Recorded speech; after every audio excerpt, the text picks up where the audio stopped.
হরে কৃষ্ণ। রাধে রাধে বন্ধুরা, সবাইকে নমস্কার আমার। তো আগামী 19শে আগস্ট ভাদ্র মাসের 2 তারিখ অন্নদা একাদশী। তো আপনারা যারা এই একাদশী ব্রত পালন করেন তারা তো জানেনই, যারা করেন না তারাও একটু চেষ্টা করেন এই অন্নদা একাদশী ব্রত পালন করার। তো আমি এই অন্নদা একাদশী ব্রত মাহাত্ম্যটি পাঠ করছি। এই ভদ্রাবতী কৃষ্ণপক্ষিয়া অন্নদা একাদশীর মাহাত্ম্য ব্রহ্মবৈবর্ত পুরাণে বর্ণনা করা হয়েছে। মহারাজ যুধিষ্ঠির বললেন, হে কৃষ্ণ, ভাদ্র মাসের কৃষ্ণপক্ষের একাদশীর নাম কি, তা শুনতে আমি অত্যন্ত আগ্রহী। শ্রীকৃষ্ণ বললেন, হে রাজন, আমি সবিস্তারে এই একাদশীর কথা বর্ণনা করছি, আপনি সব একাগ্র চিত্তে শ্রবণ করুন। ভাদ্র মাসের কৃষ্ণপক্ষিয়া একাদশীর নাম অন্নদা। এই তিথি সর্বপাপ বিনাশিনী। যিনি শ্রীহরির অর্চনে এই ব্রত পালন করেন তিনি সর্বপাপ থেকে মুক্ত হন। এমনকি এই ব্রতের নাম শ্রবণেই রাশি রাশি পাপরাশি বিদূরিত হয়। এই ব্রত প্রসঙ্গে একটি পৌরাণিক ইতিহাস রয়েছে। প্রাচীনকালে হরিশ্চন্দ্র নামে এক নিষ্ঠাপরায়ণ সত্যবাদী রাজা ছিলেন। পূর্ব কর্মফল ও প্রতিজ্ঞার সত্যতা রক্ষায় তিনি রাজ্যভ্রষ্ট হন। অবস্থা এমন হলো যে তিনি নিজের স্ত্রী পুত্র অবশেষে নিজেকেও পর্যন্ত বিক্রি করে দিলেন। এই কাহিনীটি আপনারা অনেকেই জানেন। হে রাজেন্দ্র, এই পুণ্যবান রাজা চণ্ডালের দাসত্ব স্বীকার করেও সত্য রক্ষার্থে দৃঢ় নিষ্ঠা প্রদর্শন করেছিলেন। তিনি শ্মশানে মৃত ব্যক্তির বস্ত্র কররূপে গ্রহণ করতেন। এইভাবে তার বহু বছর কেটে গেল। দুঃখ সাগরে নিমজ্জিত হয়ে কি করি, কোথায় যাই, কিভাবে এই দুর্দশা থেকে উদ্ধার পাই, এই চিন্তায় তিনি দিন রাত্রি বিভোর হলেন। এমন সময় দৈবক্রমে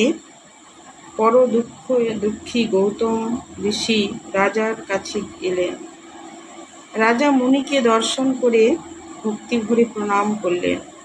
করজোড়ে তার সামনে দাঁড়িয়ে একে একে নিজের সমস্ত কথা জানালেন। রাজার দুঃখের কথা শুনে মুনিবর বিস্ময়াপন্ন হলেন। অত্যন্ত ব্যথিত হয়ে তিনি বললেন, হে রাজন, ভাদ্র মাসে কৃষ্ণপক্ষের একাদশী অন্নদা নামে জগতে প্রসিদ্ধ। আপনি এই ব্রত পালন করুন। এই ব্রত প্রভাবে আপনার সমস্ত পাপের বিনাশ হবে। আপনার ভাগ্যবশত আগামী 7 দিন পরেই এই তিথির আবির্ভাব হবে।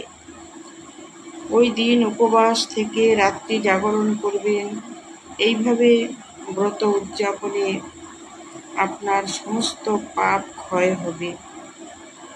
হে রাজন, আপনার পুণ্য প্রভাবে আমি এখানে এসেছি, জানবেন। এই কথা বলে গৌতম মুনি অন্তর্হিত হলেন। ঋষিবরের উপদেশ মতো তিনি শ্রদ্ধা সহকারে সেই ব্রত পালন করলেন। তার ফলে তার সমস্ত পাপ বিদূরিত হল। হে মহারাজ, এই ব্রতের প্রভাব শ্রবণ করুন। যথাবিধি এই ব্রত পালনে বহু বছরের দুঃখ ভোগের অবসান হয়। ব্রতের প্রভাবে রাজা হরিশ্চন্দ্রের